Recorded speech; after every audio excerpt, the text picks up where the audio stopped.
Let's do that. Let's talk a shit. Oh, that works.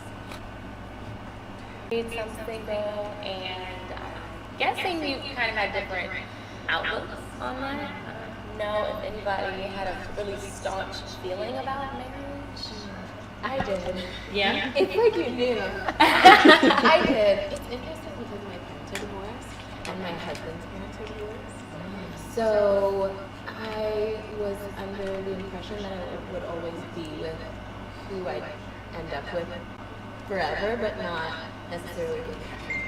However, Let's mute everything. insurance doesn't work like that. So it's great if you're married. And marriage to me was one of those things that is kind of like an afterthought. I really want my relationship to always be the center of our life together rather than the marriage vehicle. Got it. That makes sense. And I can relate. My parents are divorced, and it always put this like cloud over my Totally. expectation or even hope. It was just like, I come from a long line of single women who are just independent and take care of everyone. So seeing the dynamic of marriage for myself is just like, if it happens, it happens. Okay. If it doesn't, it doesn't. But I never really thought about it. Now that like I'm thinking, I never really thought about it. okay, Yeah. okay, that's interesting. So not having married people didn't necessarily like around growing up didn't necessarily put It this. didn't seem that important. Okay. You know, like there was no importance put on it until I went to college. I went to Howard. Okay. Oh yeah. Some fine things at Howard. Can't take money off home. But just seeing the dynamic between black women and black men and seeing, how it kind of works and everything supported. It was like, oh, okay. I'll tell you what. I can dig it. I could dig it. My parents were married for a long time, but they weren't really together, and I don't know if that makes sense. I have friends like that. Yeah, I think they kind of just made an agreement that we're just going to stay together until she goes to college, and then we're going to go our separate ways. So even though they were married, it was contentious. It was not a loving home in terms of their relationship. They were great to me. Okay. So I thought to myself, okay, if I'm getting married, I don't want it to be that way. So I felt like it wasn't a priority for me to be married, but if I was going to get married, I needed it to be a solid foundation and, keep working at it. I don't want to end up, Yeah. a roommate with my husband. So you kind of had like the No. counter blueprint. We're gonna get that. We good here. Yeah, no, just like both of you guys, Yo, what's going on, y'all? What's up? Welcome to another episode of the In the Zone podcast. It is your boy, B. Foster. Brian Foster's in the building with my co-hostess with the mostest, as always, on my left. What's going on, Shontelle? You're very excited to be Brian Foster today. I am. I love me. Is it because A. Foster's here? You ain't funny, brother. We'll get to that. Okay. How you feeling today? I'm good. I'm having a good day. I'm excited about this topic. I'm excited to learn something because, as we all know, I don't have a man, never been married. But you got feelings about this topic because you've been pushing for it for a couple of weeks. It wasn't me. It was actually Jen Lee. Shout out to Jen and Keisha. Mm-hmm. You gonna blame them? Yes. Absolutely. Okay. Any reason is better than none. All right. Fair enough. Then on my right, you guys know her. You love her. She's been in here a couple of times. Then she started making the podcast circuit. I know. To her. We blew her up. I dumped us. She dumped us and went and blew up on us. That's all right. It's our girl Mila. What's happening, girl? Hey y'all, good evening. How y'all doing? We good. You in here stunting on us with the shades. know. You know, it's bright in here. Hey, I got these stars on my left. Your future's bright. You need some shades. Ooh. Oh, and with the wink. I like that. You like what I did there. You like what I did Give there. us some tips. Yeah, thank you for having me back. I appreciate it. Oh, guys. you are always welcome. Always welcome. You're a fan fave, of course. Absolutely. Hi, And, fans. and then joining us virtually, because somebody got to take care of these goddamn kids, it's my lovely better half, Dr. Allison Foster. What's going on, baby? Hey, babe. So, first I just have to say, Mila, I'm glad I'm not in the studio because I couldn't sit next to you right now. I couldn't do it. And Shontelle, you have elevated this podcast. Can I just tell you where you have taken this? Thank you. Girl, you about to get me fired. Thank you so much. Thank you for that. That was. I can't flowers. explain to you how great that made me feel. Thank you. But I enjoy hanging out with your husband, and you let me borrow him for an hour once a week. You know, anybody can borrow him. I'm for the streets. I was for the streets. Notice everybody in the studio got flowers, but I didn't get no flowers. I just got put out in the street. That's your wife. She give you flowers every day. And your flowers are Chase and Grayson. Oh. Are those my flowers? Those are your flowers. And Cameron, that's what you get. This a bitch. I don't like how this show is starting already. Anyway. I love it. This leads right into our topic perfectly, though. So, yes, Jennifer Lee and my other co-hostess, Keisha Hooks, have been pushing this topic for a minute. We decided to go ahead and investigate it. So we'll jump right in. You all know what the topic is. Is marriage even beneficial for women these days? Why or why not? Why or why not? Come on, Sean, lead in. Dr. False, I think we should start with you. Well, okay, I'll start it off. I will say 100% without a doubt, marriage is not beneficial for women. Damn, this is not where I thought this was going. In any way, shape, or form. Marriage is beneficial for, I think, children. If the marriage is a happy, productive, type of union. But marriage is not beneficial for women. Marriage is not beneficial for me. It's not beneficial for me. Sorry, babe. But I do believe in a conventional sense of marriage, which is why I wanted to be married. But if you get to the nuts and bolts of it, no, I don't think it's beneficial for women nowadays. That was such a good segue into what Chris said, but I'm gonna pause it for a second. Thank you, Mila. Yay or nay? Marriage being beneficial to women? So I think you all have done a great job with like the spectrum of women. One who's never been married, currently married, happily married, and then some. I don't know how happily. Or how much longer. So the divorce statistic might have just went up a notch. Right, 1%. And then someone who has been married, right? And so that word is loaded for me. I tend to use partnership. Right? Because there are people who have life partners and they do not move through that contractual marriage. And so I think the word itself is loaded with politics. Is a healthy partnership beneficial for a woman? Absolutely. But I think if you have a partner who uses marriage in a traditional sense to kind of create boundaries for a woman, what it is that you should do with your life, how your goals are tied to your mothering, or how your mothering is tied to your success in life, I think those things are a definite no. It's not beneficial. So I think it's relative to how you perceive partnering. Interesting. It wasn't beneficial for me though.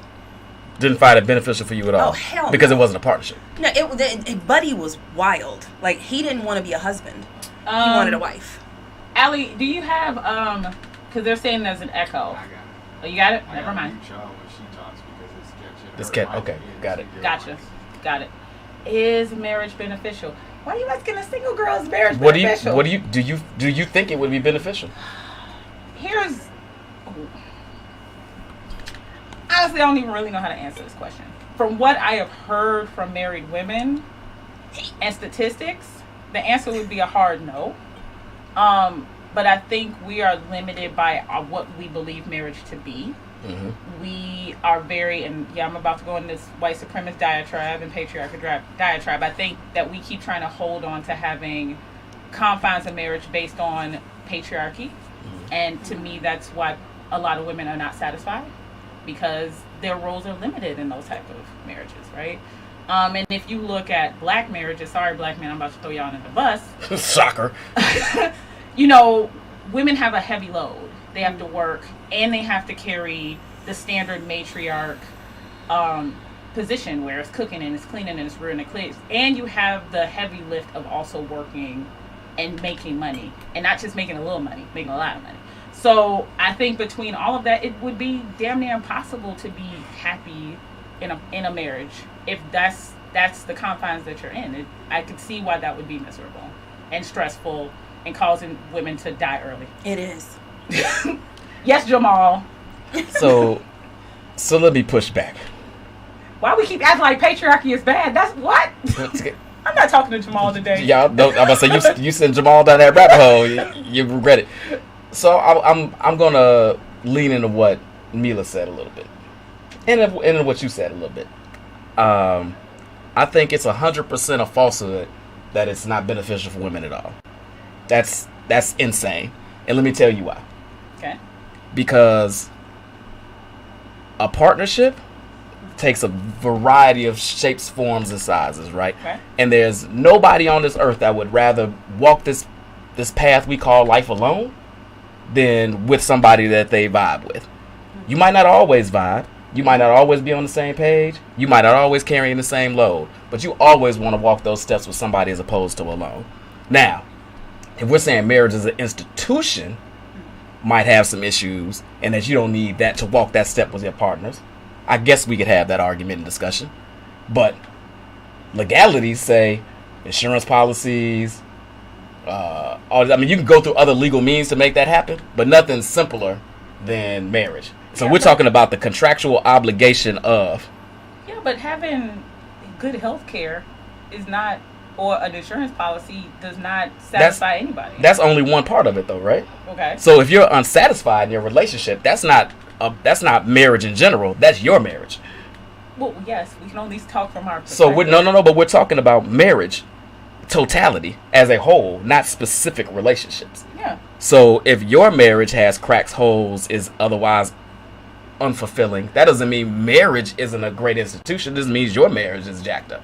I don't disagree with that. So my premise would be it's 100% beneficial for women.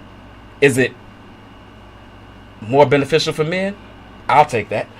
Hell, I 100% agree with that. But to say there's no benefit for women, emotionally, spiritually, sometimes financially, whatever the case may be, to say there's no benefit in that for women at all, nah, I can't ride with that. I'm gonna let you jump back in, Dr. Foster. Dr. Cole, actually, oh my goodness. Take you back to your main name. Oh, the shade. Oh, wow. The shade. Oh, no. Okay. Yeah, so, and the echo is gone, I believe. Yes. Okay. I agree with everything you just said. However, I don't think that you need the marriage aspect to have that. Partnership, companionship, intimacy, having someone to walk the walk with, you can do without marriage, right? So I don't think you need the institution of marriage to have that. Now, I wanted to be married. I've always wanted to be married. I am happily married. Okay. And I'm very lucky to be married to you, babe. Everybody can't have someone like you next to them. So that makes me biased for sure. But if for some reason you really messed things up royally and we were not together again, I don't see myself getting remarried. I don't need to at this point. I've got my kids. I can certainly do all of this by myself. And I would want a partner and a companion, but I would not want to be, from a legal standpoint, tied to another person at this point in life going forward.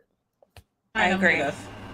Damn, Brian, if you fuck up, she gonna be out. She for the streets. I didn't say for the streets now. There ain't nobody said all that. Shontelle, She would be for the streets? Oh, well, okay. I do feel like after marriage, being divorced, I do question, like, why would I do this again? Having transitioned from a partner to a caretaker so quickly in my marriage, I realized, like, man, fuck, I am not, like, this whole till death do us part is cool, but... You weren't anticipating it being a reality that fast? Well, no, it was how dare you not take care of yourself and put this burden on me, right? Like, I realized that how I interpret a husband loving me is not the way that people say a man loves you. you know your husband loves you, because if he is unhealthy and unwell and could put the family in a financial, at a financial loss, he's going to do everything he can to make sure that his health is, taken care of. My partner did not do that, right? So not only did I have to carry the home financially, I had to take care of the kids. Now I have to take care of you. And where is my partner? Where are you for me? And I realized, like, damn, I've signed myself up for everything. Like, I am the safety net for every single person. And so I'm like, do I want to do that again? Because I got these kids, and it's 3 of them. And so a new partner very well could interrupt or interfere with what it is that I need to do for my children. And so I agree. I'm not, I thought I wanted to be married, but I think I am of the non-contractual marriage family right now. Like, I want clean breaks if this doesn't work. I don't want money to be mingled. This was messy enough. It was really hard to kind of untangle. Yeah. So what if that was flipped though? So you said you were the safety net in all of that situation. What if he was the safety net? If I were an asshole and not taking care of myself. Sometimes even if you take care of yourself, things go left. Well, no, like, this is just intention, right? Like, I feel what you're saying. Yeah, like if I were sick and my husband had to take care of me, cool. But if I helped in my illness, I would understand him having to pull away, right? So at some point, if your partner is an alcoholic, right, or a drug abuser, like, you do your best to stay there and support them. But at the point that the closeness and that relationship causes harm to your family or your finances, you do have to make a decision. So if he had to make that decision like I made, I would have to honor it. Yeah. Brian, can you go back to Jamal's comment before I go to the next question? Because I think there's something to be said here. So, Jamal, here's what I would say. Yes, we all have responsibility for the people that we choose, right? That being said, we're human. People fuck up. We make bad choices. That doesn't mean that... Where am I trying to go? I don't think that's a point. Like, what does that mean? That if you choose poorly, what does that mean? Like, I don't know. So what he's saying is, if you've chosen poorly, you bear some burden and responsibility for the outcomes of that relationship. Well, didn't you bear responsibility regardless of whether the relationship is good or bad? But if you chose a known crackhead and he stayed crackheadish the whole time, and then you like, I can't believe he's still a crackhead. You chose a crackhead. So I'm taking it to an extreme to make the point that you bear some personal responsibility for making that bad choice. I mean, we don't have to go that far. Let's say you choose a man who doesn't buy you flowers. Okay. Something pretty insignificant, but it's significant to you, and it's driving you nuts that he don't buy you flowers. But yes, you made a bad choice. You dated for 6 years. He never bought you one flower. And then you get married, and he never buys you flowers, and you mad that he don't marry. You knew he wasn't gonna buy you flowers when you married him. But people try to overcome. That's the thing. You can't find a flawless person. They're gonna have some flaw. Some are bigger than others, for sure. Absolutely. But I don't think most people their marriage is bad because people are crackheads. I think it's smaller things. I don't think it's these giant, sometimes insurmountable things. Sometimes it's small. A bunch of small things that you just can't tolerate. I think people don't understand the true energetics of partnership. So I teach a class called Touch, a yoga experience for partners. And I use the shapes and the practice to help people understand equity, to help people understand capacity.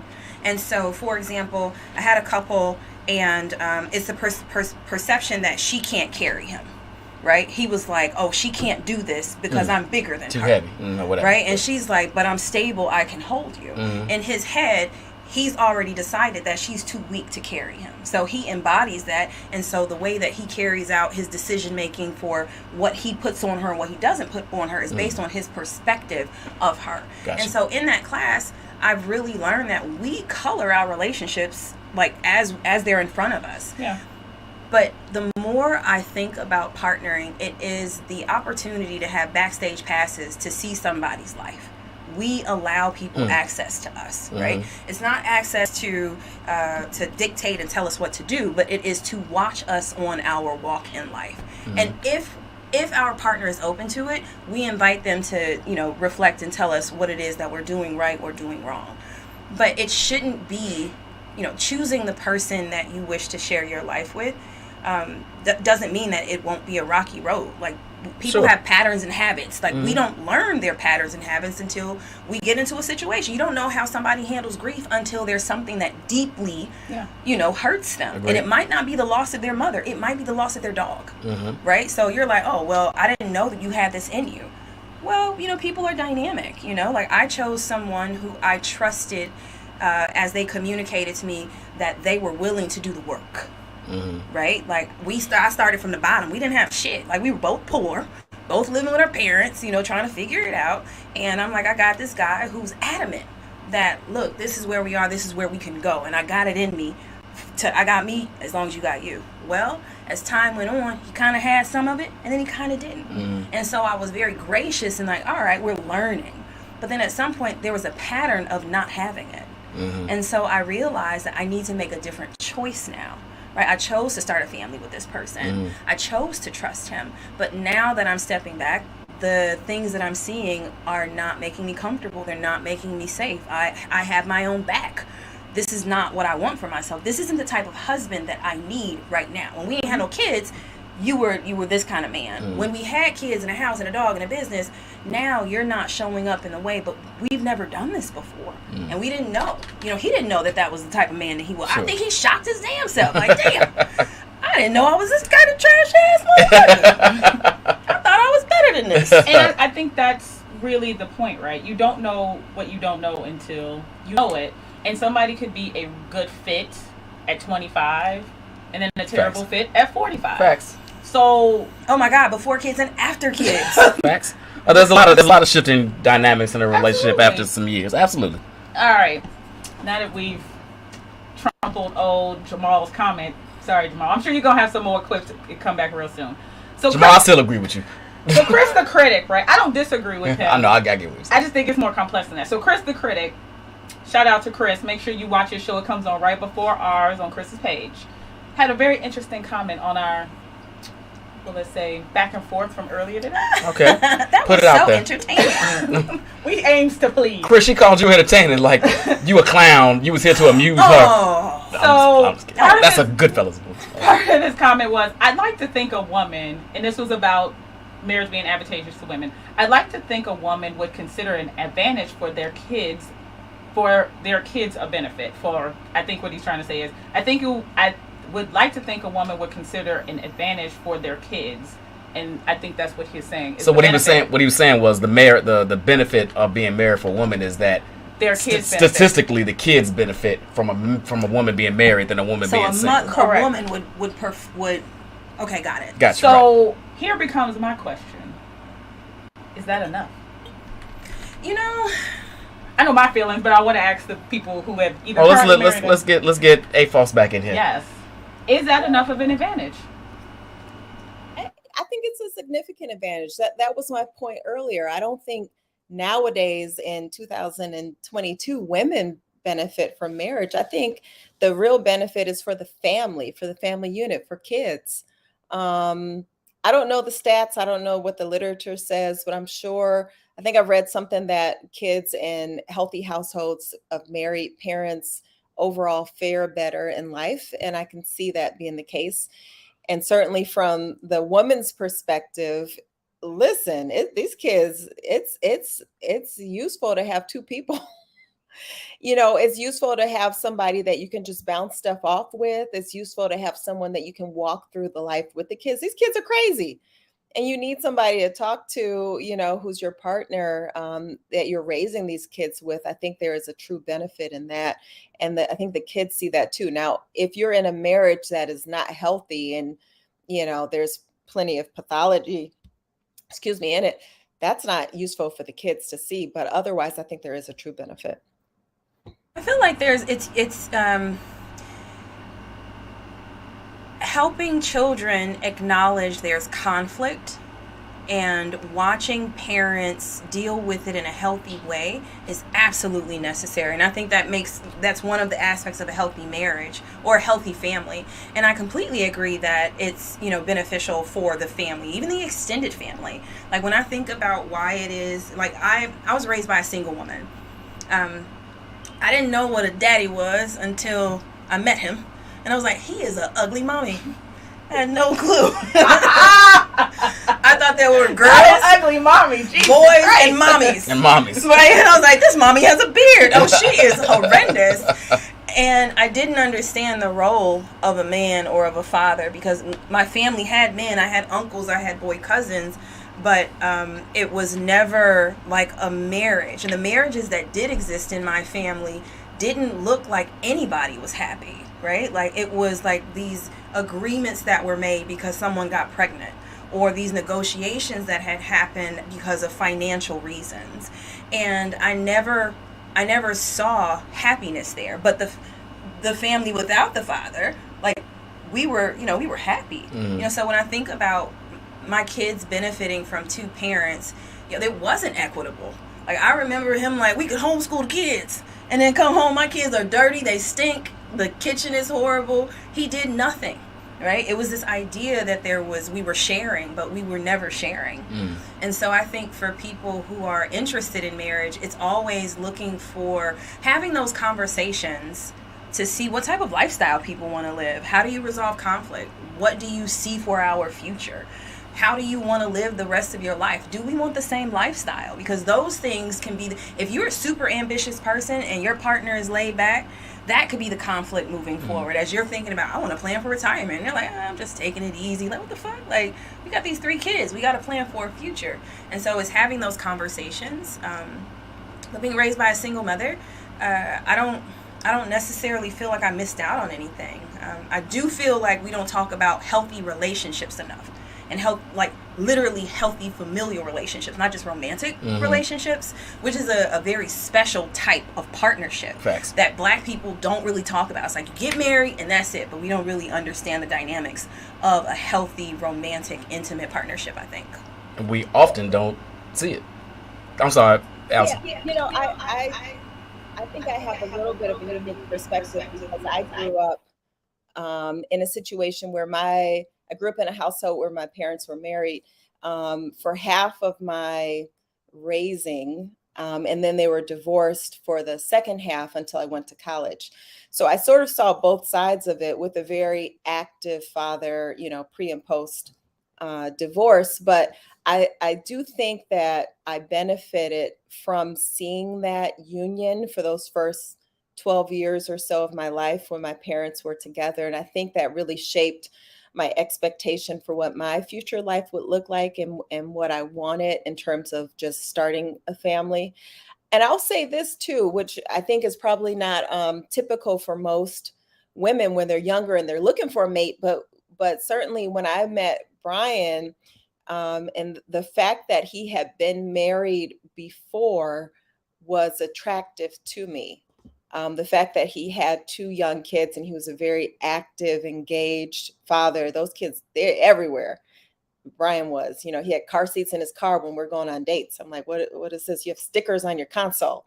That to me was attractive because I knew what I wanted in someone who I would potentially marry.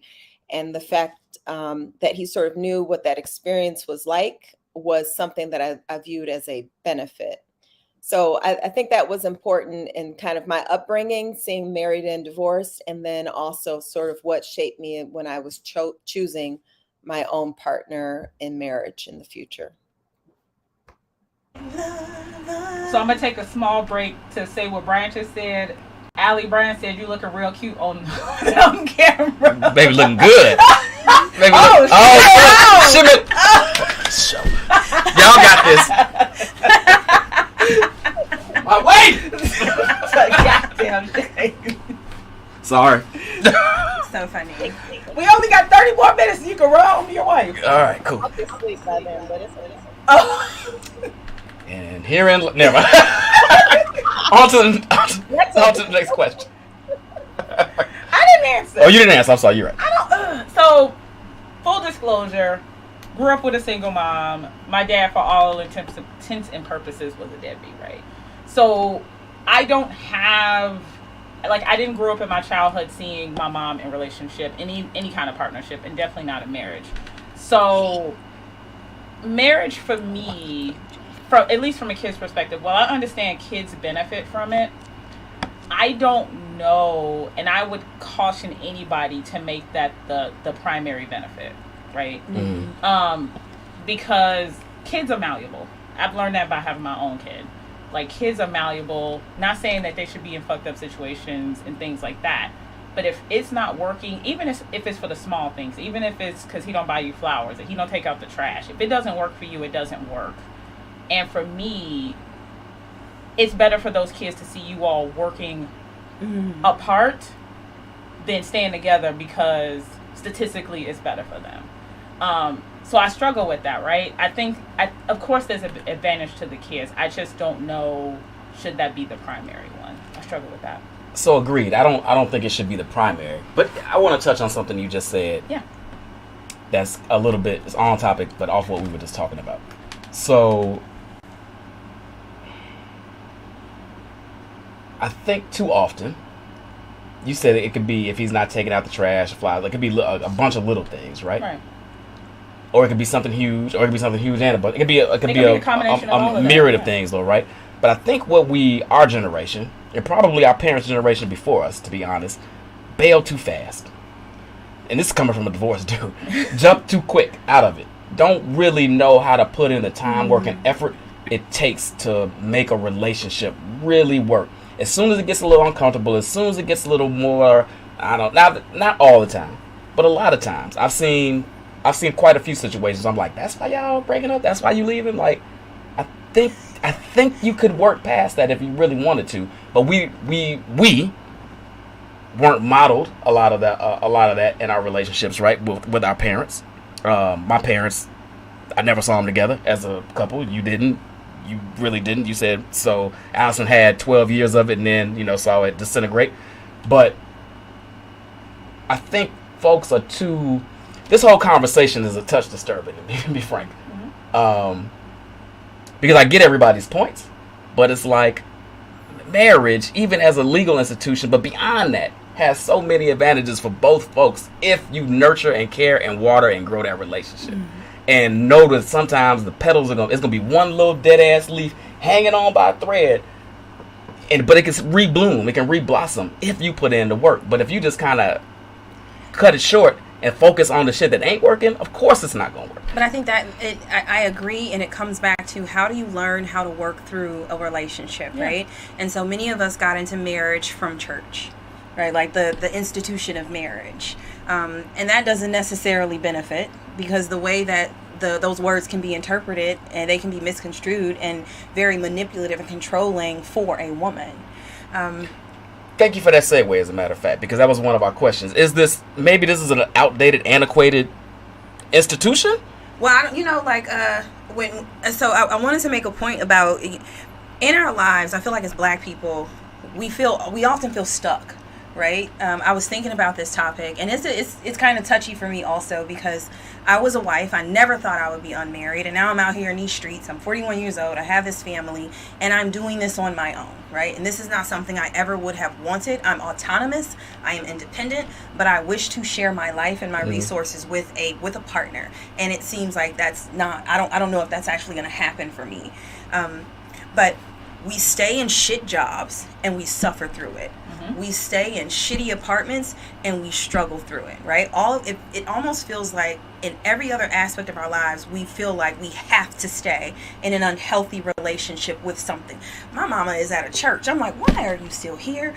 Because I was baptized here. Like, so we're loyal to things. False sense of there's a lifestyle that we all seem to stay connected to unhealthy things because they benefit us in some way. And what's the easiest thing to leave?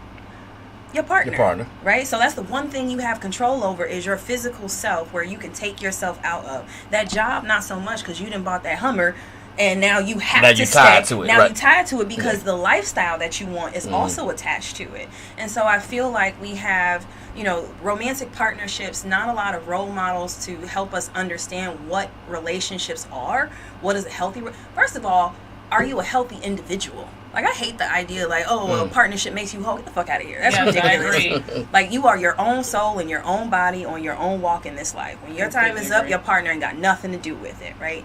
And so it's important for us to realize that learning how to work through it takes effort. Like, a happy relationship doesn't just happen. You have to learn. You have to learn how to forgive. You have to learn how to be patient. You have to learn how to be independent. You have to learn how to love yourself so that your partner isn't, you're not leaning on your partner to fill your cup when you got fucking holes in your cup, right? And so it's a lot of self-work that happens in a partnership that I think a lot of us miss. We be telling each other, you need to do this for me. Like, no, the fuck out of here. Like, you need to do that for you so that you show up as a healthy, whole person in a partnership. So all y'all can do is have fun. But if you're looking for that partner to fix you, your partner needs fixing too. And so it just kind of cancels each other out. We have relationships fucked up, in my opinion. I completely agree. Allie? What's the question? We kind of spun, but It's not a question. It's a really It's commentary. It's just commentary at this point about keeping and holding on and nurturing a healthy relationship. Are we bad at that as a people? Or are there gaps here that we need to address individually? Not, individuals, but as a, Yeah, I mean, I don't think people need to suffer through anything. I am not of the thought that you need to just stick it out like grandmama and them did. Grandmama didn't have options. She was financially dependent on your grandfather. She couldn't be on her own and be free. So she had to deal with, granddaddy's 10 other kids that he had over here with the neighborhood. So I don't think that you need to commit your life to being a martyr necessarily. But sure, if you've got little things that are coming up and you're just not willing to work through it, well, you weren't ready for marriage. I remember when I got engaged, the first thing older people said to me was, my friends and all younger people, they're like, oh, so excited, can't wait. And the older folks said, all right, it's a lot of work. It's a lot of work. And I'm like, man, they're so negative. These old people are so angry.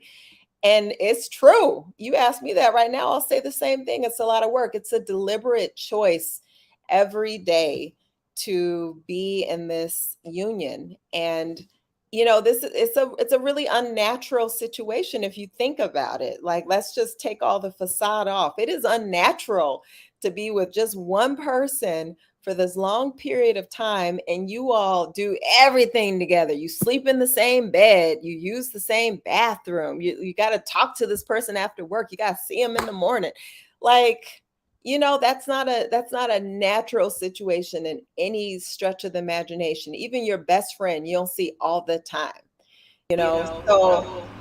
So it's certainly something that takes work, and it takes a deliberate effort. And it's important to have two people who are both willing to put in that work, because both are not always going to be willing to make that commitment every day. So you need to be able to lean on that other person to say, okay, no, we're doing this. When the other person's like, I'm sick of you. And a lot of people aren't doing that on a daily basis. I love that. Deliberate choice. It is a deliberate, I tell my partners all the time, every time you wake up or you go to bed and you have a heart beating next to you, that person chose to give you access. And that should make you grateful, because other people have not given you that access. It is very sacred for someone to say, I choose you. I choose to give you access every single day to what I'm thinking about, to what I look like, to what I feel. That's a very intimate act to say yes to. It is not owed, even though someone says I do, even though we sign something off, because we can withhold and share as much as we wish. And so getting up every day, choosing to accept the invitation and to invite your partner is something very special. Your friend Reese is an idiot, by the way. Which Maurice Walton? Well, he's Xavier on. Oh, Reese Xavier. Why would he say? He said, "Oh, Brian, can you put it up, please? It says start with Amen Alley. Scroll up. Amen Alley. I want more women. Don't tell the wife I said that. Oh, was that? Oh, my bad. Was that supposed to stay a secret, Reese? I believe the wife is watching it. So I think he's. Sorry, my bad. So what Reese just said, that's fair and that's okay. That's okay. And me as a, almost 42-year-old, been married almost 14 years. Is that where we are? I don't know. I get that. I don't want more men. I'm good. I'm good. I want more time by myself. Okay, I'll take that. I'll take more time by myself. But I respect that everybody. I mute my mic. Bet. I love you so much. It hurts. But I'm muted for a second. Does that mean y'all gonna have like a Jason Holmes? Like he gonna live in one house, you gonna live next door? I mean, we're gonna be together. We're gonna be together. We're like Will and Jada up in this, but no entanglements. But people. No, I'll slap him.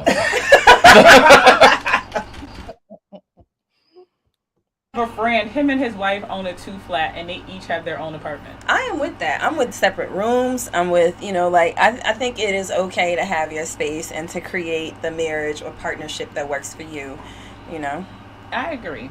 All right, let's switch gears since Brian is too busy on Instagram. No, I'm trying to find our sponsor for the day. I can't find the shit. I missed the link. Keep going. I'll find it. I know, but I want to read a little something, yeah. I mean, what else is there to say, dude? Okay. All right, so anyway, I'm going to go ahead and freestyle it. So, hey, y'all, sponsoring tonight's episode, it is Moore's Brewery. Moore's Brewery is the first black-owned brewery in Chicago. Ow. It is their 1-year anniversary. 2 of my guys are heavily involved in it. I'm so proud that they have taken this endeavor on. So they are having their 1-year anniversary party on this Saturday. It is at the Sears Tower. Yeah, I know it's called Willis. Not in my house. Sears Tower. Nobody over the age of 20 is saying. Nobody over the age of 20 is watching this show. So, we are at the. Look at this late mother. And then, so then we are at the Willis Tower this Saturday. It's from 7 to 11. There's food. There's open bar. There's a fireworks show. There's private VIP seating. It is going to be off the chain. Again, hosted by Morris Brewer. And if you ever watched this show, if you watched this when we were in the old studio, my man Herb Howard from the Herb and Two show, Herb and Two said, I forgot I had the can right here. That's why I brought it in. My bad. Morris Brewery. They are, Herb is hosting, is emceeing. They got 2 hot DJs. It's going to be a great time. Go to, and that's why I was looking for, is the website on here? That's why I was looking for. It's on the Eventbrite. If you go to Eventbrite. Go to Eventbrite, Emancipation, yep. And then use the code CQE, and you'll get $35 off your ticket price. 40. Oh, excuse me, 40. My bad. Off. How the hell are we making money? $40 off your ticket price. All right, ticket price of admission. Moore's Brewery 1-year anniversary, Emancipation Ball on Saturday at Willis Tower. All right. I look forward to seeing people there. I will be there. So I will be there, dressed up and looking good. People, bring it. Don't make that face, baby. They ain't supposed to know I ain't gonna be there. So I was like, you are. So, as you all have seen, somebody has decided to join us in the 13th hour of the episode. I love her. This is my girl. I've known her for many, many years. Our parents know each other. I'm ashamed to even say how long we know each other. As kids, my girl running. I'm going to let her speak for this. My girl, Charise. What's going on? What's happening? Great conversation. Could you hear it? I did. Oh, good. I did. Good. I got a lot of insight. I love your wife. Do you? Kudos to her. She said she need more people. First of all, kudos to Brian that he found her. Right. Cultivated that. We should talk about. Oh my God. All right, hold on, Charise. Before we jump into the next topic, we're gonna let you jump in with the original question. Okay. Marriage beneficial for women? Can I say both? Can I take C? You do it. Yeah. You got to elaborate though. All right. Beneficial for both. Wait a minute. Both men and women? Both men. We're not talking about us. We're talking about women. Just women. Just women. We can jump. I'm gonna jump into men in a little little bit. I bit. would say yes. Beneficial for women. Yes. Okay. Elaborate. Really. So I am not married. I co-parent finally with my kid. He's 21 though. We just got it right. Me and my son's father. Took a long time for us to get there. Takes a while. It takes a while. And What's up, my guy, if you watch? For me, like, I'm looking forward to it. When I first decided to run, my whole team were like, yeah, you know no one's going to marry you. That was the first thing they said. It was like, once you reach whatever this plateau, we're like, no one's going to want to marry you because whatever that looks like, and we can, talk about that. But I think it's beneficial. I think I wanted somebody to bounce stuff off of. I'm very happy with myself.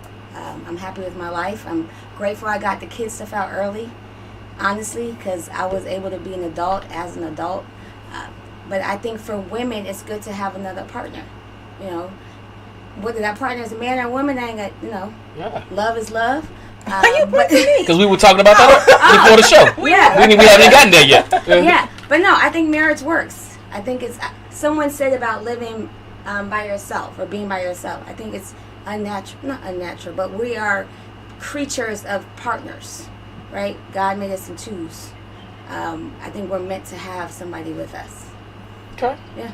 All right. So she touched on this. I know Sean is scrolling through, but I do want to. We have to have this conversation, and it might be short. It might take the next 20 minutes. We'll find out. So I seem to feel as if, like, there you go. You getting love in the chat.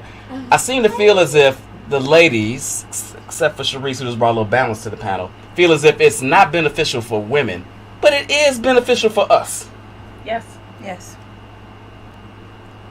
So head shakes. Well, she said that. Was I the minority? Yes. You were the lone soul in the room. Okay. So I love that you brought this little balance. So why is it so non-beneficial for you, but beneficial for us?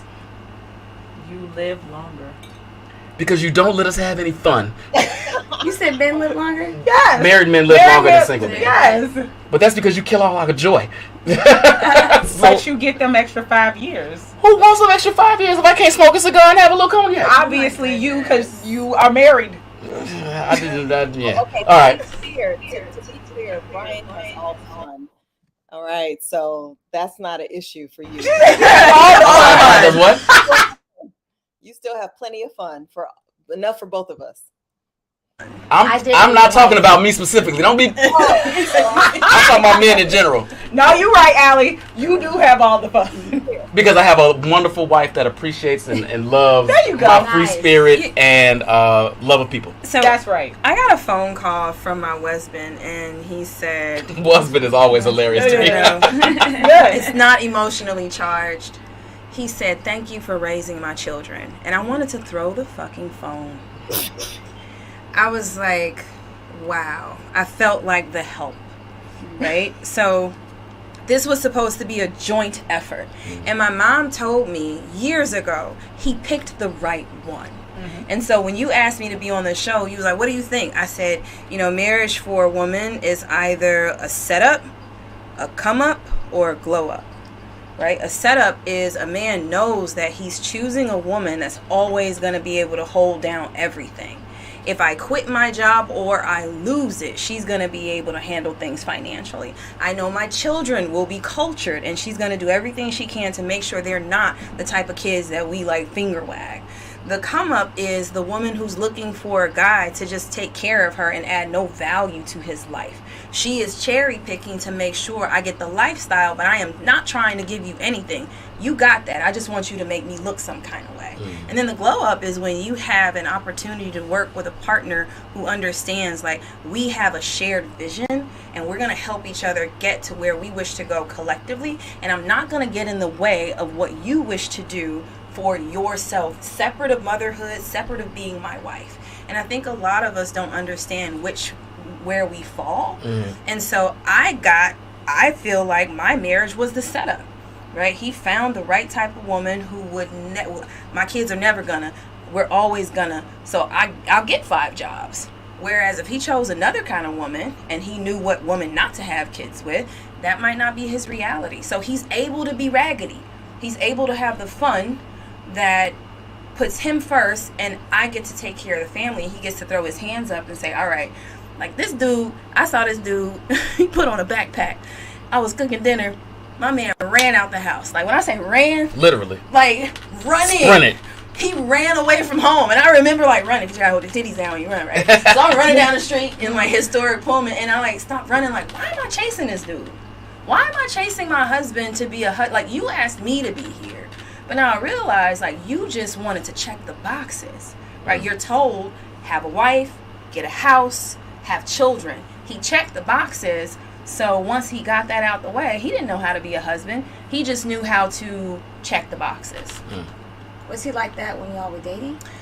We were kids. Okay. You know, we had a family. We were 23 years old. Got it. You know, like both of us, single families, you know, trying to figure it out. And he thought he wanted to, you know, have a family. I trusted, you know, like, what do I know? Yeah. I'm not seeing a marriage. You know, I've seen the Cosby Show. Right? You know, so I thought, let me give this a shot. You know, we could figure it out. And we did figure it out. Can you put Reese's comment up there? This was Tamila. So that's a unique perspective, brother. I like that. I appreciate that. Actually, that's kind of how I heard it when you said it. Now I understand why you were irritated by it, for sure. But that's what I heard when you said it. Like he was trying to say, I know I ain't shit, and thank you. And thank you for taking up the slack that I am. Yeah, I get it. You know, but as the person who, as a woman, similar to you, somebody told me, you know, having an advanced degree makes you more ineligible, less desirable. Yeah, and yes, it does. So not only do I have this PhD, I have these 3 children, and I have a previous marriage. Like I'm like all of the things that a man is not looking for. So it is highly unlikely that I'm going to be competitive. And so him telling that to me, he's had multiple relationships, been engaged, and I'm like, I can barely get a date, right? So I try not to feel resentment because it was the best thing for me and my children. But I trusted, you know, this situation. And it's like, so the men that are out there looking for a wife, what is it that you really want? Right? Like, topic. I'll say that's a whole other show. You know, there are lots of women who wish to share their lives and resources that are not, you know, trying to pull puppet strings. And so for those of us who have been through an experience and wish to share our lives, like, what does that look like? You know, how do we let you all know we're not like the trash women that you've dealt with, you know? Facts. Have you all talked about women who either had a father or not a father in their life and the difference of that? Has that been touched? My friends and I talk about that. We kind of touched on that a little bit. Okay. Let's circle back that in a second. Allison, men, you clearly think it's a benefit for men being married. How so? You know, it depends on the man. It depends on the woman. So this isn't like a blanket statement. I think in this generation where we are now, I think in the past, you know, our parents' generation, the women definitely benefited when women had less rights, when women weren't even, you know, afforded rights to vote, to be their own person, to work outside the home. They really relied on their husband to define who they are. And there are still some women today who really, you know, lean on their husband and they're proud to be Mrs. So-and-so, or, you know, my husband is this anesthesiologist and that's who I see my worth in. But nowadays, you know, women are financially independent. They have lived their own life. They're getting married later. And they're able to raise their kids by themselves. They don't necessarily need a man. And they don't have the same sort of basic visceral physical needs as a man. I mean, you get married as a man, okay, you got somebody at home for you. Yeah, that's another show topic. But you don't have to be out in these streets, you know, sniffing around all the time, right? So you got that. You got somebody who's probably cooking. You get to have your legacy with your children, and you have this good woman raising these kids, to Mila's point, because the woman is probably going to be there unless she's a crackhead. She's going to take care of the kids. And we know that men live longer. That's a known fact because their wives are making sure that they're healthier. They see their doctor. They're getting all their stuff they need to get done. They overall have less stress. So there are more benefits to a man, but I don't know about the benefits to a woman. Now, I do want to circle back to this. We have talked a little bit about, you know, it's nice to have companionship and partnership. And I totally agree with that. I don't think that we're meant to be by ourselves, but we haven't really nailed down what are the benefits to women in this day and age. What are the benefits to women to being married versus just having a partner? Well, hold on. So let's versus having a partner. So I mean, okay, so I can flip that on its head and say you can say the same thing for men. We don't have to be married to get all those benefits you just stated. True. Right? We don't need the legal documentation for that. Everything you're gonna do, you would probably do if we were in a relationship and living together, regardless. Probably, maybe not you specifically, but I'm talking about if a woman decided they were gonna be in a relationship and live with a man and live this life, and marriage wasn't for them. Right? The same benefits that you just listed that you're giving a man, the same benefits are getting listed. Men cook, men are cleaning. This is some sexist bullshit. I rail against it all. I rail against it all. I don't agree with any of it. This is trash opinions. What? What did you say? Men are not. No, I'm not cleaning, but men clean. I mean, this goes back to the statement I made earlier. It's a heavy lift to be a wife. It's a heavy lift to be. It's a look. It's exhausting. I really want men to really look at what women have to do. Yes, we are here on earth to birth children. That is how our body is designed. I fundamentally understand that. But men, you get that blessing. We don't even get that blessing. What? What is? You see how Paul's like? We don't get the blessing of having that life grow inside of us and that early bond and the love for a mother and a child that we can't even relate to. We almost die. Like this, I think that's the other part. Like we literally almost die. And the rate of and that's the closeness you have with that child. We can't have. God did not bless us with this. He's coming back smacked up today, for real. But no, men rarely look at what is required to be a wife. Working. Because most men are not willing to... Working. Keep going. Bearing children. You got that one. Cooking. Man, cook. Cooking.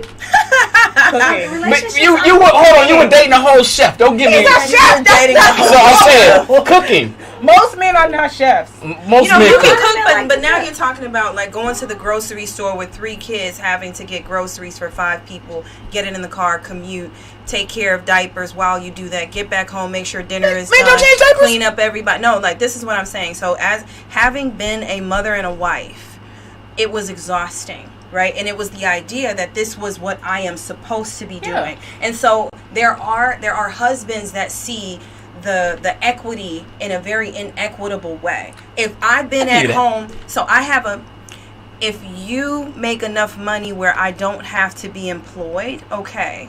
But if I need to be employed because you don't make enough money and I have a full-time job and I am responsible for the upbringing and the rearing of the children. Dual responsibility. And if I'm getting a phone call every time the kid is sick at school, if I'm the one always, who gave the school the emergency number? I had to put in my divorce decree because I had to put in a contract like, hey, every doctor's appointment we flip, right? He was like, why do I have to take the kids to the doctor on my time? What do you mean? But this was his thinking. Yeah. You take them to the doctor. You pick them up when they're sick. I have a job. You have a job. Why do I always have to leave my job and you never have to leave your job? That's not equitable. So you have some people, some husbands who see the children and the child care solely on the woman, and I can't do this. Well, you need to fit, because if you were a single father, heaven forbid, like God took me. Right. You're going to figure it out. And honestly, I think a lot of men would figure it out by finding another woman.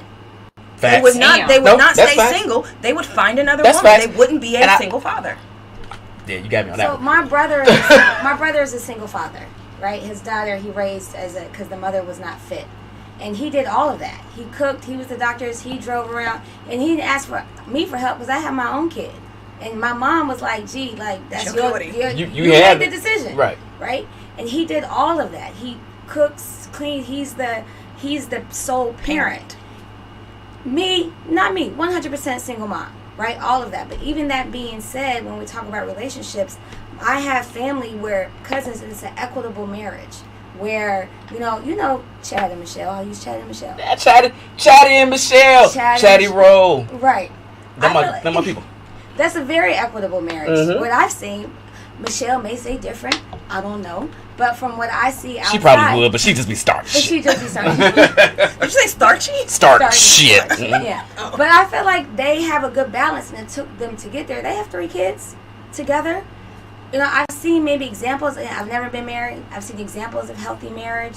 Another friend of mine, Shauna and Howard Davis, are very, very healthy. And when you talk about benefits of a woman, what I see in her partner is that he supports her when she's sick, when she's not feeling well, when she has challenges at work, when it's, you know, sexist issues or pay equity or whatever that may be, that he supports her and gives her perspective that she can't get from her mother or her best friend or from somewhere else. She gets it from her male husband, right? Because it's a different life that they live as a black man and as a black woman.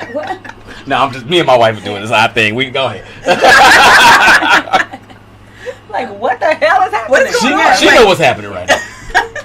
Yeah. So I mean, I don't know what the heck is going to happen to me. You I curse. can I've cuss. I've been cursing my little life out. Okay, You fine. got it. What's going to happen to me in my future? When I decided I was going to run, I had to clean my bench because they were like, your spouse is going to get you in trouble. Yep. So I had to clean. Well, hold on. Yeah. Clean your bench. You mean like clean your roster? You Everybody. had to clear the I deck. had to make a call. Everyone. Everybody had to go. Everybody. You don't want to be tired of none of them I motherfuckers. don't want no drama. I feel Damn. that. I feel that. Cheers to that. Damn. Salute to It's like that. that. Salute to that. It's like that with certain things. Look at that, Rika. So you get his vote for your honesty. That it wasn't your honesty. It wasn't your honesty that got his vote. That's Allie, how do you do this every day? I'm surprised he's not walking in the studio right now. Oh, he will in a second. Oh, okay, all right. He's coming. All right, He's downstairs right now. Oh, he's downstairs? I don't know. Oh, In the shit. building. We got what else we got? Well, Allie brought it up. What are the benefits? Because we didn't talk about that. What are the benefits? Or maybe a better question is, what kind of benefits should women be looking for in marriage? It's a great question. I know I only come up with good questions. Thank you. Boom. That's for the ladies to answer. I can chime in on the back end of that though. Well, since Oh, man, in-house. let's let In-house. Allison start. She even brought it back up. I was like, I have that question. What benefits should women be looking for in a marriage? Ooh, okay, so that's a great question. I would be more interested in hearing what Charise would think would be a benefit for being married, or Shontelle, what you might think would be a benefit. I will backtrack a second and say I think a lot of women lie to themselves prior to in the dating, courting process leading to getting married, and lie to themselves, ignore a lot of red flags, and just kind of push things under the table, and that leads to some unhappiness as the marriage sort of unfolds. I will also say, in regards to Mila's kind of experience, from what it sounds like, I think it's hard when you get married young. I really think it's hard. I think the odds are against you. People are still coming into their own. They don't know who they are yet. They're not a fully formed person. I mean, as a pediatrician, I see people until they're 21 because they're still considered kids, So I think that's really tough, and kudos to people who make it past that point when they've gotten married young. Benefits for me, having, I think a benefit is to have somebody who is of sound mind and of similar value, especially if you're planning on having a family, so that you guys can really, raise these kids in the right way that you see fit.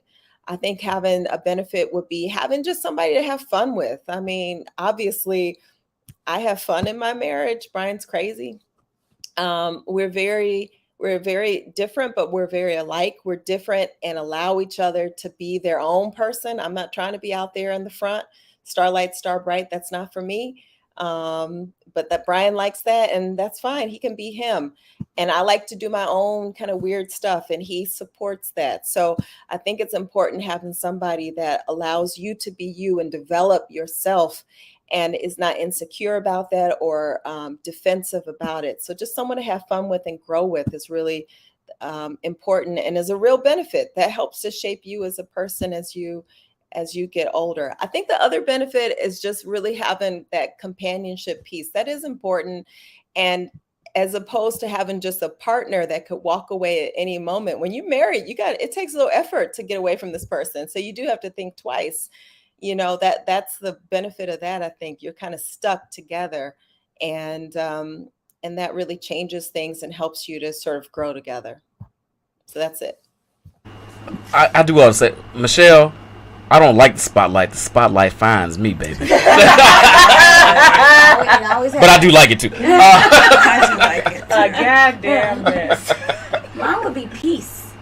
Just peace. Like to be able to come home to peace. Peace and like consistency, probably, is another one. Consistency is a great thing. To be able to roll over and have that, that's how my life is. I'm not going to have a lot of time. So I would want peace. For me is a great benefit. And to share just some of all of this life. Burden, good and bad, right? To be able to, I want to be able to go to the White Castle and to the White House in the same night. And that's not for everybody without changing clothes. Facts. Right? And that's hard to do that. So that's the benefit for me to find that. And I don't want to be in charge when I get home. I don't know if we talked about that, but We haven't touched on I feel that. yeah. I I agree. don't want to be charging shit when I get home. I want to be able to cook dinner because I actually enjoy cooking and you clean, or vice versa, because we got to split this. I don't want to do both. And then sit on the couch and put my feet up and drink some wine with my boo. Like And watch P Valley. Okay. I'm just throwing, Very specific. I'm I'm just throwing P Valley out there. I'm not. I like that show. Are they sponsoring us? They should be. They should. I like that. I like the way you turned that around. You gotta leave that. You gotta leave that in. co-host. God damn it. Okay, I feel Sean. you about not wanting. Oh no, go. Sorry. No, because Allie did pointed at you. So that's changed as I've gotten older. I think the person That's I would fair. want needs to be complimentary to who I am. Doesn't have to be a replica because I'm a lot. I don't want to date me. But somebody who's just complimentary. Did you say you don't want to date you? No, I don't want to date me. Oh my god. Absolutely not. Not like for real. Like I'll take me out to dinner, but to maintain me, no. No. She's too much. I want somebody complimentary. I want somebody that loves life. I want somebody who loves their life. I want somebody who can add value to my life. And I don't mean physically. I know somebody about to pop in the comments, but somebody who I always say, whoever I end up with is going to bring things into my life that I don't realize are missing. And that's who I want. That's the person I would want. Damn, I'm deep. that's good. That's the first good thing you said all night. I knew you were gonna come around eventually. I like that. I stand you. What you got here, Mila? Well, I like what Charise said. Man, I do a lot of thinking and I work at a high level, and I don't want to do that when I come home. I don't want to make decisions. I'm a very kind of passive woman when it comes to the home. I don't want to cook or clean. And to be honest, I was raised by a woman who was barely home. And so, full transparency, domestic stuff is not easy for me. Like, I can do like the really big stuff, but I can't manage a house like that. But I can make the money and we can pay somebody. So as long as you're not the partner who is defining my womaninity by my domestic skills or by my cooking skills, if I find other ways to make that happen, then you're the person for me. And then somebody who's, open to who I am. I'm a very dynamic, I'm an interesting woman. Yes, you are. Right? You I have a are. lot You are of things- extremely interesting, no Yeah, doubt. I have a lot of things that I do that I'm into, and so somebody who isn't afraid to be experimental, somebody who isn't afraid of having a partner who is non-traditional, because relationships are political. And so having someone who is like in romance, kink, and intimacy, I definitely have gotten the stiff arm, like that's not acceptable. I'm really, I'm a church person, or you'd be surprised. A lot of black men claim to be very open. But as soon as you put your thumb in their booty, they freak out, huh? How do we get to the booty hole? He found his way there. I was, Like most men do. no? All right, I'm sorry, my bad. And a guy who could teach me something that I don't know, I feel like being a woman that has an advanced degree, people have this assumption that you think you know everything. I do not. And so I can listen, I can learn, and I want to learn stuff that I don't know nothing about. I want you to be the expert and teach me how to do stuff. And so, yeah, somebody who's fun and loves to touch. Yeah, that's That's a hell of a great list. Yeah, that's awesome. But you're a married man. I am. What kind of benefits do you think women should look for? You get offer your sage advice any other time, ain't got shit to do with you. What you got? Fair enough. Fair enough. Actually, the four of you have really made some excellent points. This is maybe the best panel we've ever had, by the way. Wow. I'm just gonna say that this is potentially the best panel I've ever had. And Charise came in throwing 100 miles an hour, and I love that in her. I think all of you made a really good point, great points. But I think really at the end of the day, I think women need to get out of their own way and clear your headspace and really stop worrying about, I need this and I need that. I mean, you're going to naturally find your way to that. I agree. First thing, and I said this last week, I think, like who likes you. That's right. Like who likes you. If you can, listen, you can want Boris Kojo all you want. If Boris Kojo ain't thinking about you, then you can hold on to that dream if you'd like. But no, that's not. If you gotta like who's in your space. Now, I'm not saying you gotta accept any old thing that likes you. I'm saying like who likes you that you like. Yeah. Right. Don't put all these preconceived notions on what it should be or who he should be, because you never know who he could or should be. Right. And then I think once you get out of your own way and your own headspace about what your girlfriend's gonna like, can I bring her to the gala and all this other stuff y'all be worried about. Really look at the true nature of who this person is and decide if he never changes one iota. We all hope to grow and learn and change and adapt and adjust and be better as we move down this path called life. But if he never shifts at all, would you still love him? Is he still the man for you? Now, to your point earlier, there's some things you can't adjust for or know until it happens. Mm-hmm. Kids and all that good stuff. Sickness if it happened to fall upon one of you, all that type of stuff. But in general, if he is who he is at his core and nothing else ever really shifts, could you live with that for the rest of your life? Yeah. As long as his core is not his representative. No, at his core. Not the first 90-day motherfucker that's, doing the... Man, no, we're not talking about him. We talking about the real... I went way back there. We talking about the real dude. Right. I feel like you don't know someone until, right? Until. I when I see, like, what do I value in a man? Things like watching how you treat your friends. Yes. And how he treat his mama. How he treat his mama. Watching how he shows up for his community, whether it's financially or giving time. Mm-hmm. Listening to him about what he wants for himself, or because some things are communicated without words. Facts. Right? And so I look for those things, but that doesn't necessarily translate over into this will make you a good partner. That's what I'm starting to understand of the checklist that I use to say this would make you a good partner. And what makes someone a good partner is experiencing them in a partnership in some way. And there are levels to it. So there's friendship, there's situationships, sometimes the vibe is good, but the intimacy is not there. Sometimes the sex is good, but the romance is not there. So you kind of find your balance of what it is that you're willing to. Like, if the dude never goes to a gala. Like, I had a professor, she was like, my husband doesn't know what I do. She is a renowned landscape ecologist. He's never been to one of her talks. He doesn't know what the hell she does. She says, my husband paints walls for a living, and I don't know how to paint a damn wall. And when we go home, our jobs don't matter, right? And so we enjoy our time together.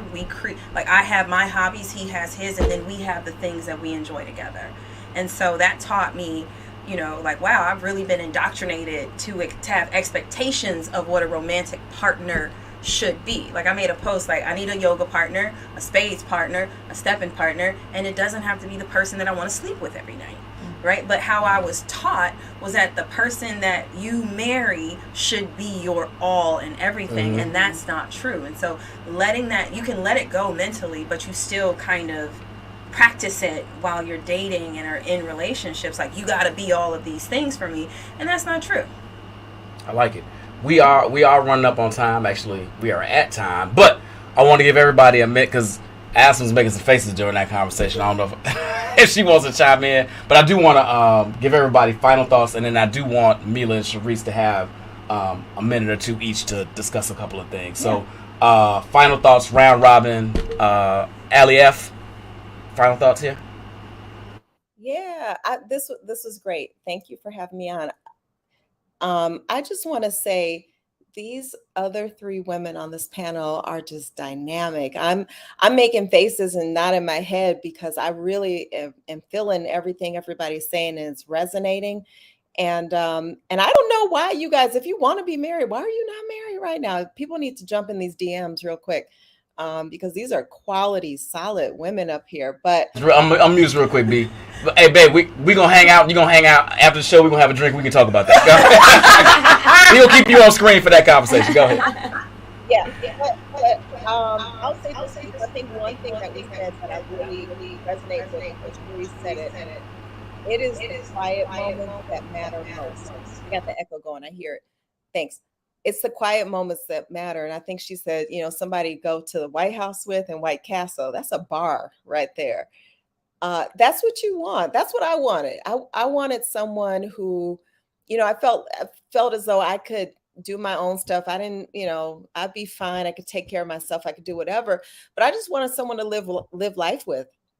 And I wanted someone that we could go get some Heralds, and then we go to this gala, and then we go over my mom's house, and we do this. Just you can live life without any pretense and be you, authentically you in every setting. And I think that that's possible for everybody who wants it. It's just a matter of really being honest with yourself as to who is right for you and what you're willing to accept and take.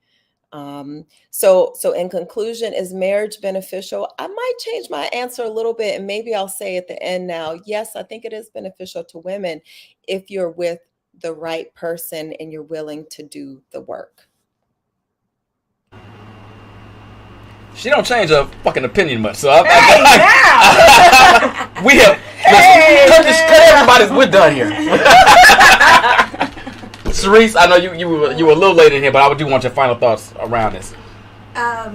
Final thoughts is, I think, yes, marriage benefits women as a whole. This was a great conversation.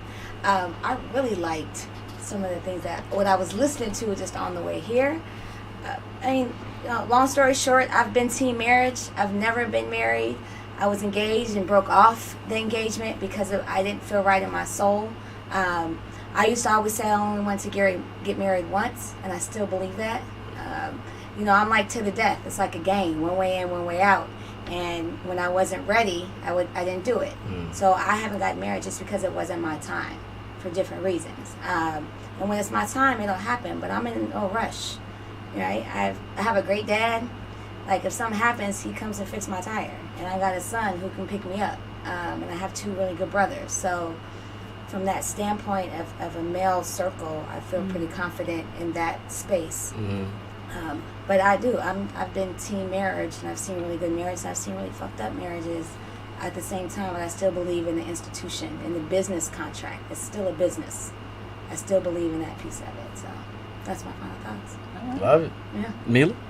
What was anything on my final thoughts? Anything you want to end on? Man. So much. I think partnerships are amazing, and they can be nourishing. And I think for a woman, I guess my comments would be to the men, ask the women in your life that you believe you wish to stick around what they want and what they value, because there are lots of things about our identities as Black women that you as a Black husband need to be aware of. And so whether that is standing in the gap for when it's time for us to get a job and helping us negotiate for higher salaries, or if it is understanding that when you stand in that doctor's office with us to have your first child or your fifth, that doctor might not respect us and you're going to have to stand up for us. If you stifle your wife and lift up your daughter, telling your wife like this is not something that you should be doing because you're a wife, but tell your Black daughter you can be anything, being mindful of those conflicting narratives, because we've been fueled and fed by our parents and society to be the best Black women we could be. And then we get into our marriages, and then the husbands kind of try and mold us in a different direction, but then push our daughters to be bigger and better, and it's this conflict.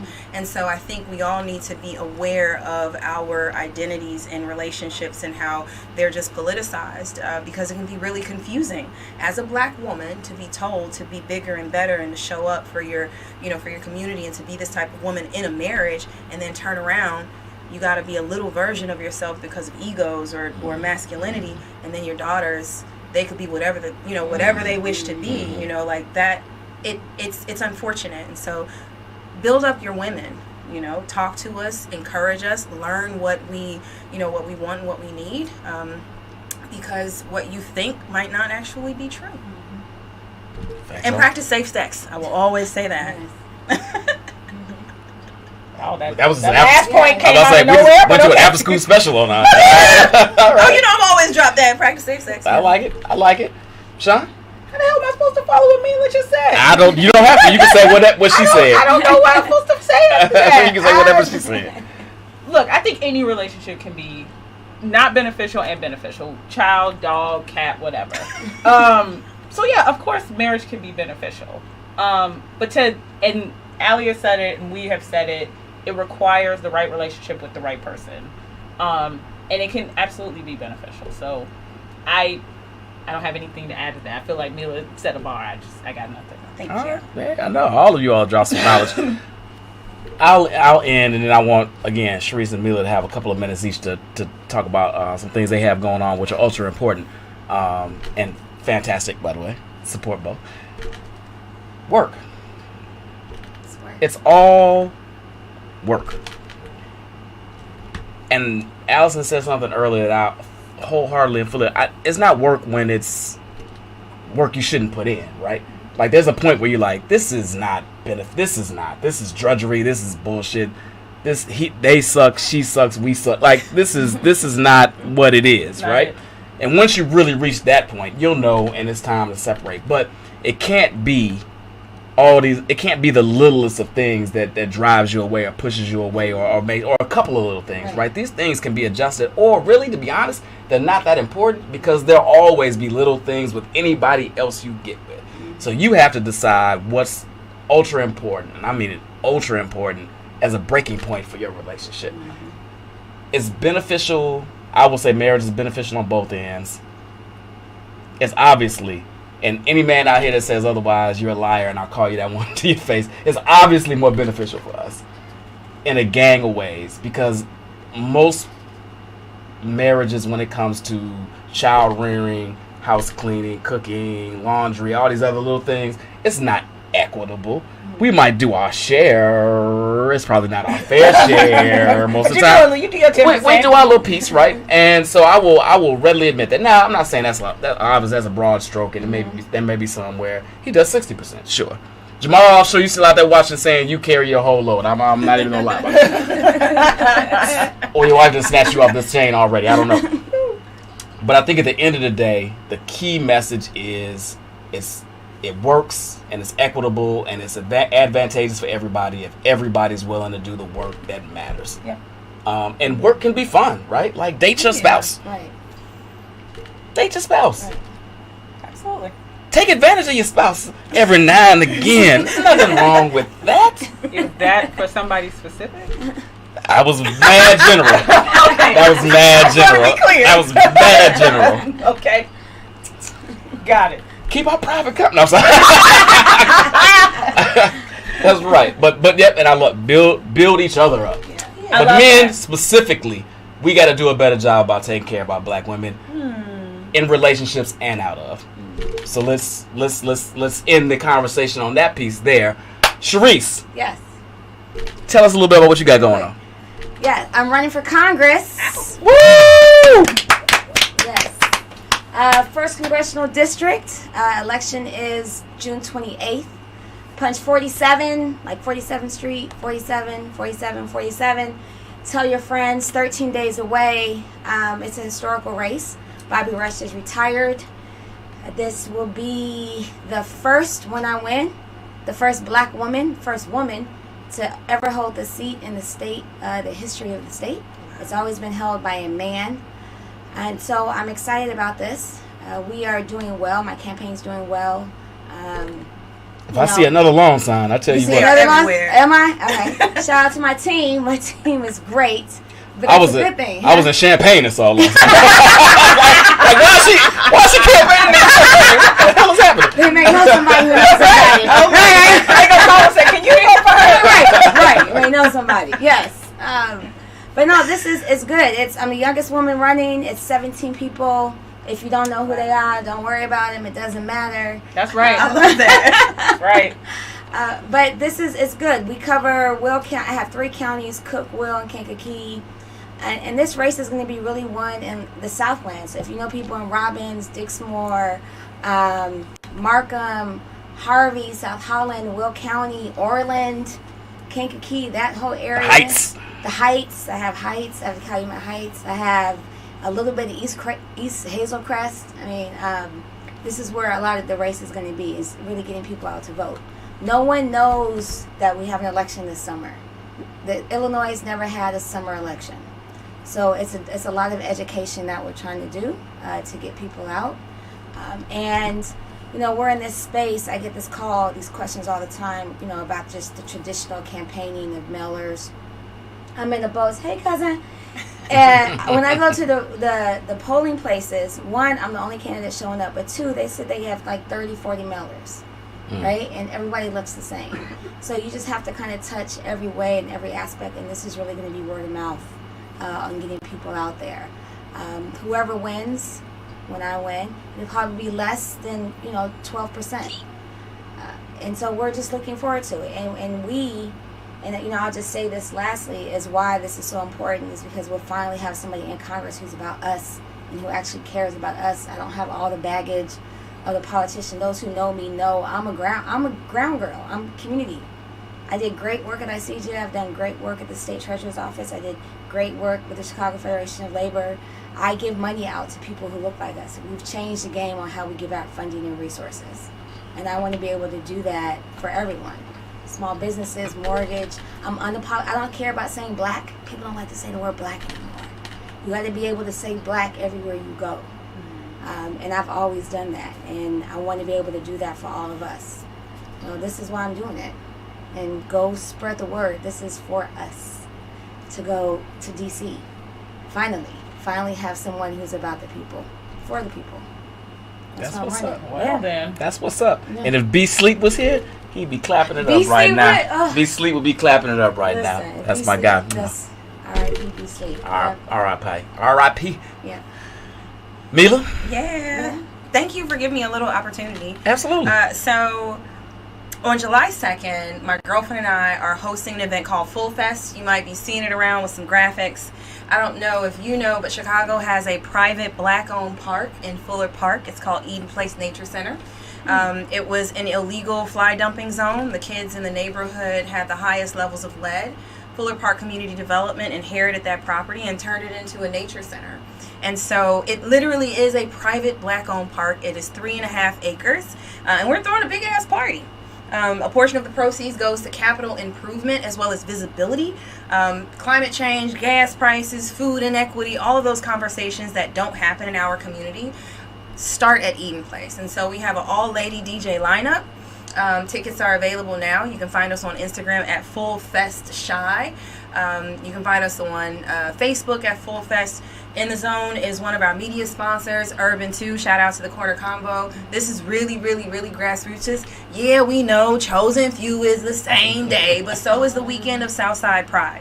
That weekend is going to be cracking within the 5 miles on the south side. Yeah, it's going to be crazy. We have options. And so we want to celebrate women in music. That's why we got an all-lady DJ lineup. The property is phenomenal. We're going to have vendors there. If you're interested in vending, we're not charging. Like, this is literally to have a good time, party outdoors from noon to 8 in the evening. And we hope to see you there. And if you're wondering, like, first of all, what are you talking about? Fuller Park off of 43rd Street. if you want to loop by there, you can even go EdenPlaceNatureCenter.com. I am not making this up. When you see the property, you know, people are like, I don't believe it, but literally, like, it is a private Black-owned park. There's no association with Chicago Park District. There's no affiliation or engagement with Chicago Police Department. And I think it's really special for us to have an open-air venue that literally is just for us. So we want you there. Come out and support. My mama is buying a ticket. Awesome. Tell your mama to buy a ticket. If mama buying a ticket. Yeah, it's 21 and up. Yep, it's 21 and up. So we're super excited. Thanks to all of our sponsors. And we can't wait. We cannot wait. Thank you so much. Beautiful, beautiful. Allie, I don't want to freeze you out here. If there's anything you want to hype up. I have nothing to hype up. I'm just a, lowly pediatrician, at University of Chicago, accepting new patients. That's it. Mute me. First of all, Dr. Foster is one of, it don't matter what Facebook post I'm in, somebody says, give me a pediatrician, I see two names. Dr. Foster and the other one don't matter because everybody goes to Dr. Foster. So, they don't. Let me, Dr. Foster, Allison Foster, Allison Foster. Like, it'd be 200 comments and 80% of the comments are Dr. Foster. So, cute, humble, brag, but you are one of the top Black female pediatricians. Actually, I take that back. You're one of the top female pediatricians in the city, hands down. No doubt. No doubt. And then hold on, if I get a chance to hype something up really quick. HT, my bad, because I saw my man. I ain't gonna forget it. I had Charise. HT20, I smoke weed every day. HT23, we talked about this on our 420 show. We have a gummy line coming out sooner rather than later. Our facility tour is happening really, really soon. Nice. We really want you all to be invested. And if you are a partaker of the stickiest of the ickies, we want you to start enjoying the brand. More to come on that. But HT23growers.com. Look us up online. We're coming your way very soon. We are in the Heights, Chicago Heights. Keeping it back in the community, Black community, giving jobs. But we do have a gummy line happening extremely soon. That's the very first piece that we got coming. Can I want to make sure on that and just encourage everyone to buy legal cannabis. I'm going to encourage that. The R3 Fund is a grant program that I rolled out, ICJ rolled out. 25% of all the tax revenue from legal cannabis goes directly back to the communities most impacted by the war on drugs.